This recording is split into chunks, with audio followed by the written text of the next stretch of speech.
Hola mis amados amigos, qué grato poder continuar estudiando contigo la palabra de Dios, este hermoso libro, el libro de Génesis, libro de los inicios.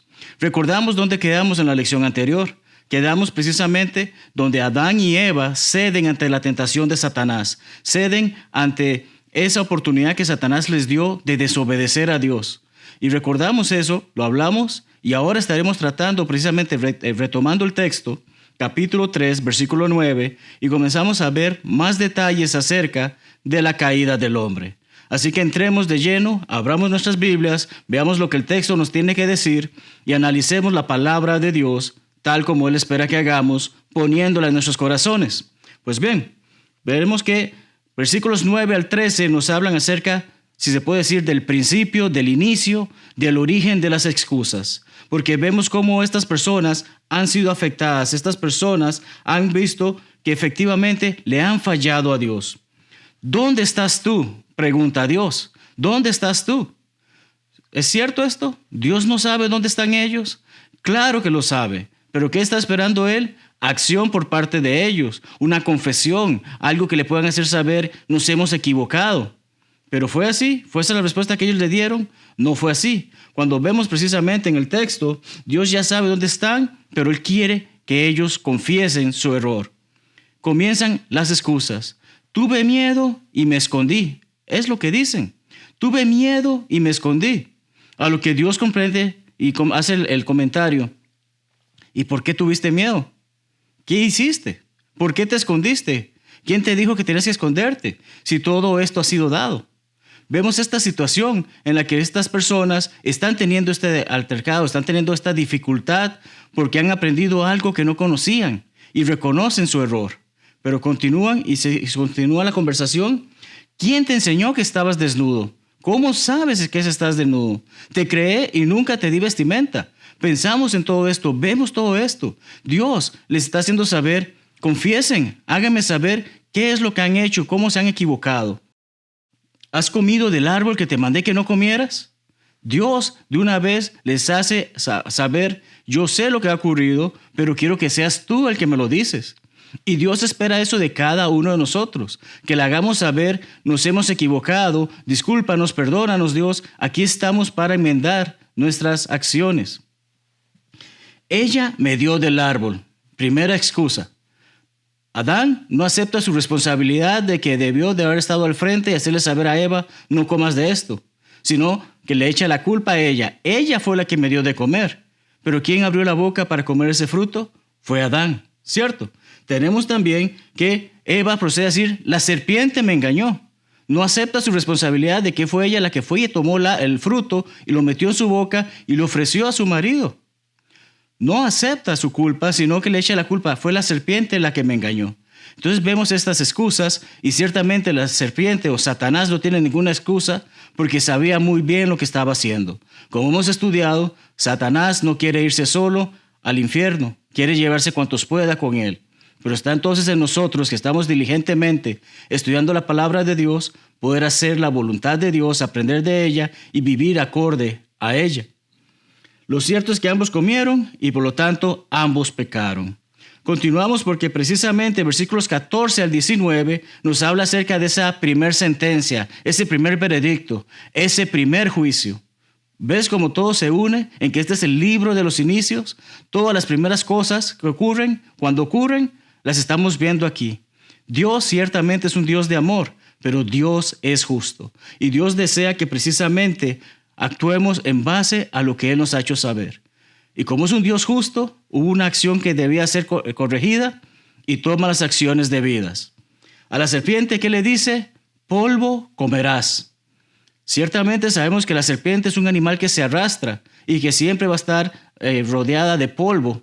Pero el término aquí, curiosamente, en otros pasajes de la Biblia, en el Antiguo Testamento, se traduce como lamer el polvo. Esos pasajes son Miqueas 7:17, Isaías 49:23 y el Salmo 72:9. Su significado, esta frase de comerás polvo o lamerás el polvo, conlleva la idea de vergüenza, lleva la idea de humillación, ser humillado, sufrir la derrota. Y sabemos que en ese gran día la serpiente sufrirá la derrota. Dios está haciendo saber, Puedes tener este poder temporalmente, pero no va a ser para siempre. Va a haber ese momento en que seas vencido. Y es entonces donde procede a darnos esa primera promesa mesiánica, la primera profecía mesiánica. El versículo 15 es la primera vez que se nos hace saber acerca de que vendrá un Mesías, que vendrá a redimirnos, que vendrá a comprarnos bajo un alto precio para que seamos reconciliados con Dios. Leamos el versículo, dice: pondré enemistad entre ti y la mujer, y entre tu simiente y la simiente suya. Esta te herirá en la cabeza y tú le herirás en el calcañar. Jesús, la simiente, esa semilla que vendrá de la mujer, vencerá a la muerte, vencerá a Satanás. ¿Y qué nos hace saber? Que precisamente esta simiente del pecado, esta simiente de la muerte, esa simiente de la serpiente, va a ser destruida, va a ser derrotada. Jesús, cuando venga en el mundo, y es que lo que estamos hablando, recordemos, estamos estudiando el Antiguo Testamento. Sabemos que Jesucristo efectivamente vino. ¿Y cómo lo sabemos? Precisamente porque Gálatas 4:4 y versículo 5, el apóstol Pablo nos hace saber esto. Leámoslo también. Dice: pero cuando vino el cumplimiento del tiempo, Dios envió a su Hijo nacido de mujer y nacido bajo la ley, para que redimiese a los que estaban bajo la ley, a fin de que recibiésemos la adopción de hijos. Efectivamente, cuando se cumplió lo que se tenía que cumplir, nuestro Salvador vino, se hizo cargo de lo que tenía que hacer, lo llevó todo a cabo y venció a la muerte, venció al pecado, venció a Satanás, y ahora está en nosotros hacer lo que debemos de hacer, seguir su voluntad, ser obedientes a su palabra y poder cumplir de esta misma manera para estar preparados para el gran día. Pues bien, a la mujer, en su sentencia, en su veredicto, se le dice que se multiplicará el dolor durante el embarazo y el alumbramiento. Efectivamente, sabemos cuánto sufren las damas al momento de dar a luz. Dentro del plan de Dios, en el jardín, en el huerto, no era así. Pero debido a esta desobediencia, Dios pone esa sentencia sobre las damas. Al hombre le hace saber que ahora su trabajo no va a ser tan fácil o placentero como pudo haber sido, sino que le hace saber que va a haber dificultad para realizar el mismo. Su trabajo consistía en cuidar del huerto, mas ya no estará en ese huerto, ya no estará en el jardín del Edén. Siendo la cabeza del hogar, obedeció a su esposa en lugar de liderar como le había sido asignado. Recordamos, si la mujer le ofrecía el fruto y él le decía: no voy a comer de eso porque no es lo que autorizó Dios, otra historia estaríamos narrando en este momento. Pero él no ejerció su rol en el momento en que debió de haberlo hecho. Ya no comerá más del huerto, sino de lo que produzca el campo. ¿Y qué es lo que pasa usualmente a aquellos que les gusta la jardinería o trabajan en los campos? Necesitan cuidar de él, necesitan remover las hierbas malas, necesitan cuidar, proteger, darle abono, hacer todo ese tipo de cuidados para que la tierra pueda producir, para que él pueda comer y para que él también pueda generar los ingresos, si ese es el negocio al que se dedica, ¿cierto? Entonces tenemos todo esto. ¿Y eso es fácil? No lo es. El sudor de tu rostro. Usualmente sudamos cuando es un día caluroso, pero fuera de eso, cuando sudamos es porque nos estamos esforzando, estamos haciendo algo que lleva mucha preparación, mucha dedicación, ¿cierto? Entonces, el sudor de tu rostro involucra: el hombre tendrá que esforzarse. Polvo eres y al polvo volverás. Dejaremos este cuerpo un día. Es lo que está afirmando nuestro Señor, está lo que está afirmando la palabra de Dios. En algún momento partiremos, en algún momento dejaremos este cuerpo de carne y hueso, y ese cuerpo es polvo, fue hecho del polvo, como recordamos que leímos en las Escrituras, y volverá a ser polvo una vez muramos, partamos de este cuerpo. Pasemos a los versículos 20 al 24. Génesis 3, 20 al 24. Eva, anteriormente, ¿cómo se le había llamado? Varona, porque salió del hombre, fue hecha del varón. Pero ahora su nombre es Eva, y este nombre lleva por significado dadora de vida, la madre de todos los vivientes, la madre de todos los seres humanos. A partir de ella vendrán entonces toda la población humana. Vemos también que se nos habla de abrigos o túnicas de piel. Cubrirse con hojas no era suficiente. Y esto nos hace ver algo importantísimo. Si Dios hubiese considerado que lo que el hombre hizo era modesto, hubiese dejado que conservaran esas hojas. Pero Dios nos está haciendo saber, les dio una vestimenta, les dio un traje para que se cubrieran como debe de ser. 1 Timoteo 2:9 dice, asimismo que las mujeres se atavíen de ropa decorosa, con pudor y modestia, no con peinados ostentosos, ni oro, ni perlas, ni vestidos costosos. Dios espera que seamos modestos, que cubramos nuestras partes, que cubramos nuestros cuerpos, y da esa enseñanza, esa primera enseñanza de modestia, la hace saber. Cubrirse con esas hojas, esas áreas no era suficiente. Se requirió el sacrificio de animales, se requirió que murieran animales para que con sus pieles este hombre y esta mujer pudiesen cubrir su cuerpo. Adán ya conocía el bien. Recordamos, estuvo allí en el Edén, estuvo con Dios, aprendió todo. Dios le dijo qué era lo bueno que debía de hacer, cómo debía de ocuparse. Y le dijo, simple y sencillamente, de estos 2 árboles no comas. Él conocía el bien. Esto se trataba sobre vanagloria. Estas acciones que tomaron fue que Satanás logró meter en sus corazones el deseo de quiero ser como Dios, quiero ser grande, quiero ser importante. Y tristemente esto ha acompañado a la humanidad en toda la historia. Siempre van a haber hombres que por su orgullo y por su soberbia quieran sobrepasar a Dios. Y ciertamente todos estos hombres y todas estas personas recibirán su castigo en su momento debido. El árbol de la vida fue removido del huerto. Sí, en su protección, ya no está en esta tierra, ya no está en ese huerto, en donde sea que esté, donde sea que se ubique, ya no está. Mas volveremos a verle. ¿Cuándo? En la eternidad. Apocalipsis 22:14 así nos lo afirma. Bienaventurados los que lavan sus ropas para tener derecho al árbol de la vida y para entrar por las puertas en la ciudad. Aquellos que limpiamos nuestros pecados, aquellos que obedecemos la palabra de Dios, veremos nuevamente ese árbol. Su desobediencia, la desobediencia de Adán y Eva, causó que fueran sacados, echados del huerto. Se despidieron del jardín, se despidieron del Edén, porque fueron sacados de él debido a su desobediencia. Hubiesen obedecido a Dios, hubiesen rechazado la tentación que la serpiente puso ante ellos, otra historia ciertamente sería la que estaremos narrando. No hay regreso a ese huerto.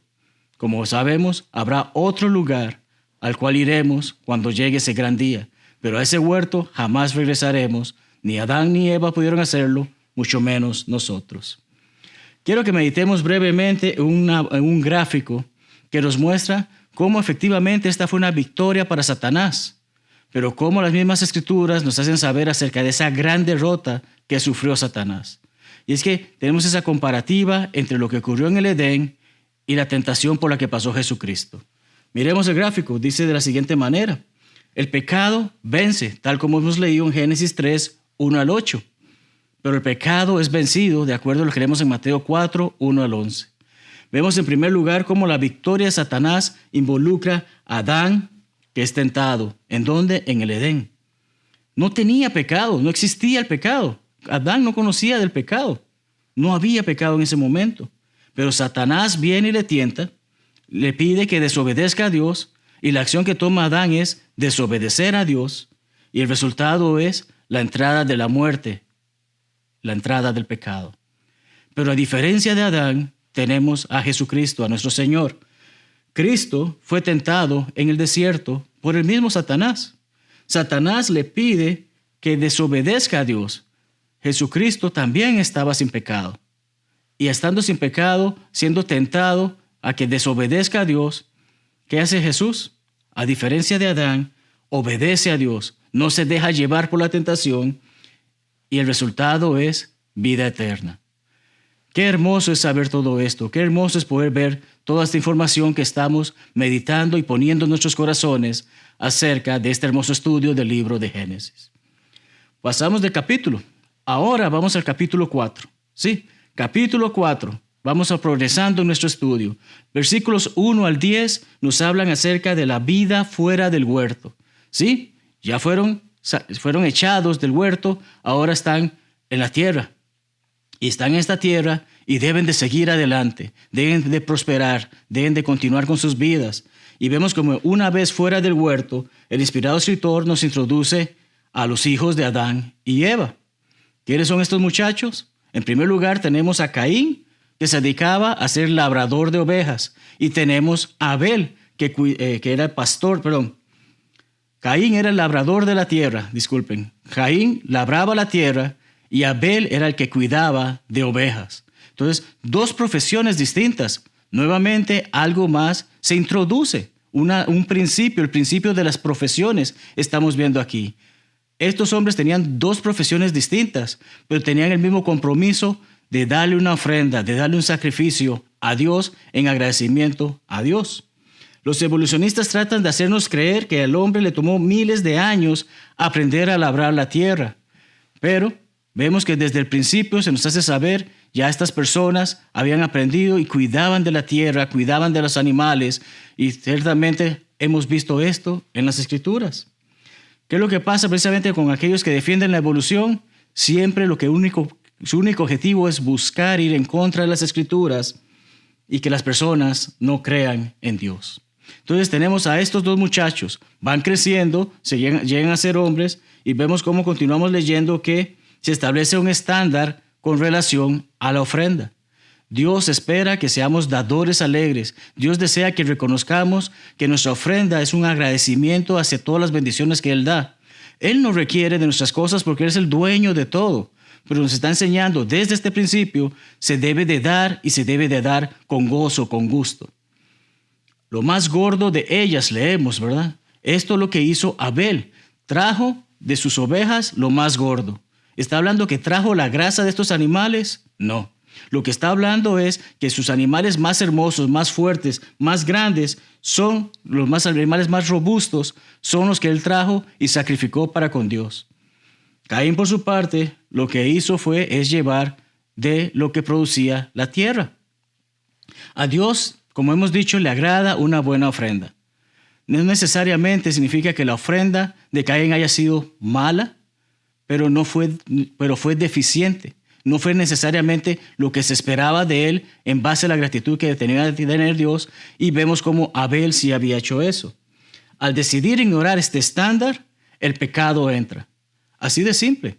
Así de simple ocurre que como Dios vio con agrado lo de Abel y no lo de Caín, Caín, en vez de recapacitar y pensar, hice mal, voy a hacer mejor, agarró ese enojo, agarró esa ira y comenzó a generar ese pecado dentro de él. Dios le dice, si bien hicieres, ¿no serás enaltecido? Y si no hicieres bien, el pecado está a la puerta. Si haces el bien, todo está bien. Pero cuando estás pensando mal y estás haciendo mal, le estás dando entrada al pecado. Con todo esto, así será tu deseo y te ensoñarás de él. Si deseamos hacer la voluntad de Dios, vamos a seguir haciéndola y gozosos de hacerla. Pero si no queremos hacer la voluntad de Dios, eso seguirá creciendo en nosotros y nos apartará más de Él. Esto es un llamado de atención que Dios hace a Caín. Pero Caín experimenta y reconoce sus errores o decide entregarse al pecado. Sabemos que decide entregarse al pecado porque decide matar a su hermano. Algo que es importante que meditemos en este momento es que siempre podemos resistir a la tentación. Las tentaciones siempre van a estar presentes. No las trae Dios, las pone Satanás en nuestros caminos. Pero siempre podemos resistir a las tentaciones, y eso nos hace saber claramente el apóstol Pablo en su primera carta a los hermanos en Corinto.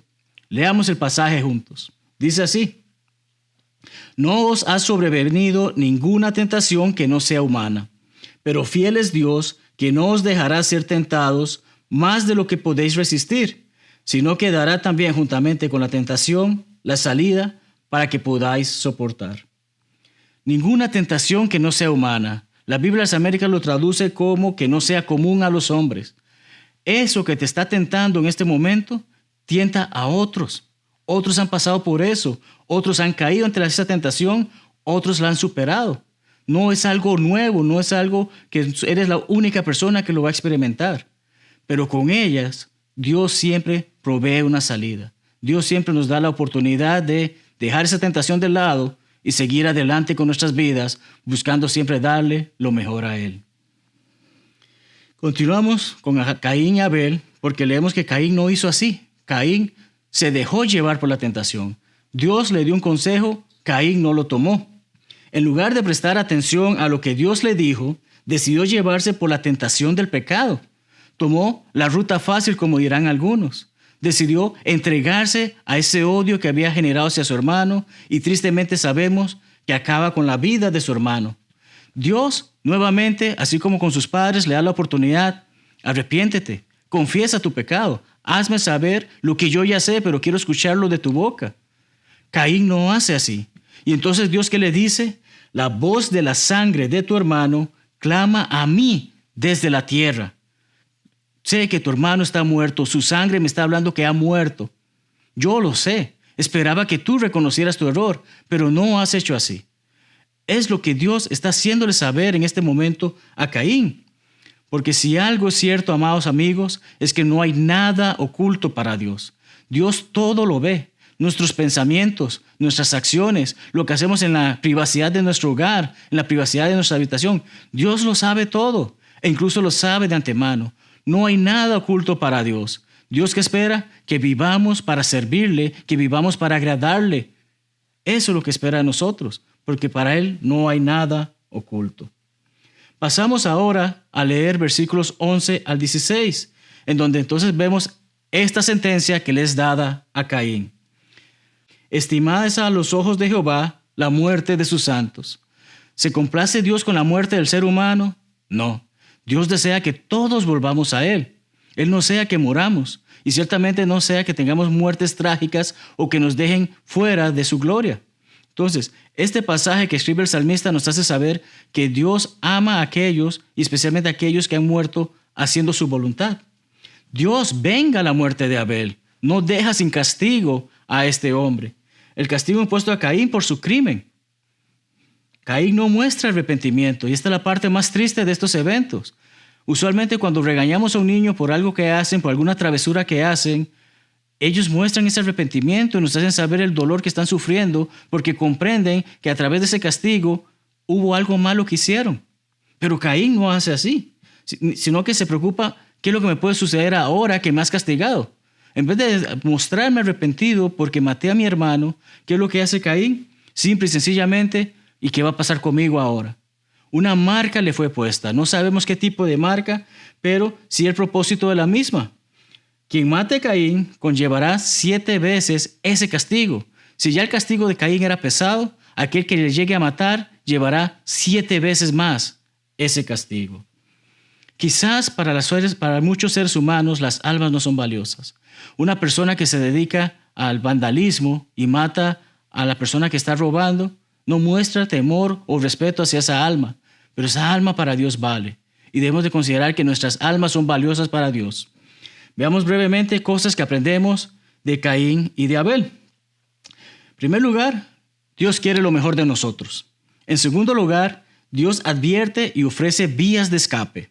En tercero, nuestras acciones son una declaración física y externa de nuestros pensamientos internos.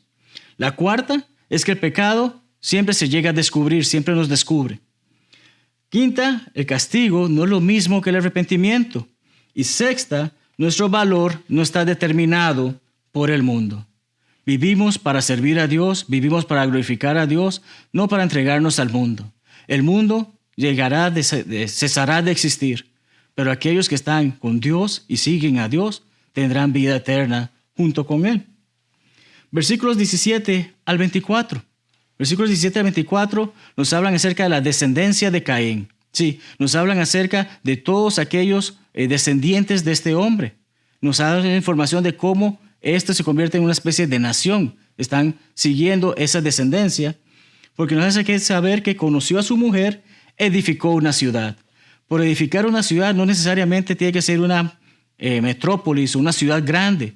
Simplemente puede ser un pequeño pueblo o incluso puede ser un lugar que está cercado. Eso es lo que ocurre. Caín deja la tierra de acuerdo al castigo que se le da y en otro lugar establece su familia, establece su descendencia y forman esa pequeña ciudad. Los versículos 18 al 22 nos dan una lista de nombres de aquellos descendientes de Caín.